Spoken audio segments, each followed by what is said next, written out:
অনলাইনে কেনাকাটা থেকে সাবধান। অসাবধান হলেই আপনার নেটের যাবতীয় তথ্য হ্যাক করে নেবে প্রতারক। এমনটাই সাবধান বাণী শোনালো Indian school of ethical hacking. অনলাইনে কেনাকাটা থেকে সাবধান। অসাবধান হলেই প্রতারিত হতে পারেন আপনি। চুরি যেতে পারে আপনার গোপন তথ্য। এমনই আশঙ্কা প্রকাশ করলো Indian school of ethical hacking. কিভাবে নেট গ্রাহকরা ব্যাংক, বীমা এবং কেনাকাটায় সুরক্ষিত রাখবেন নিজেদের গোপন তথ্য, সে ব্যাপারে জানান সংস্থার সিইও সন্দীপ সেনগুপ্ত।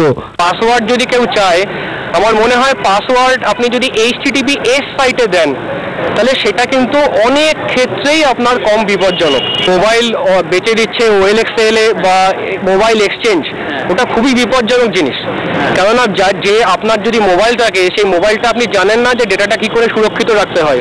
আজ এই বিষয়ে ইনফরমেশন সিকিউরিটি হ্যান্ডবুক 2015 প্রকাশিত হলো। প্রতারণার হাত থেকে বাঁচতে নেটে নিজের ব্যক্তিগত তথ্য আদান প্রদান করবেন না, পাসওয়ার্ড ও পিন নাম্বার দেবেন না। বারবার সাবধান করার পরও কলকাতা সহ রাজ্যে সাইবার হ্যাকিং এর প্রতারিতের সংখ্যা বাড়ছে দিন দিন।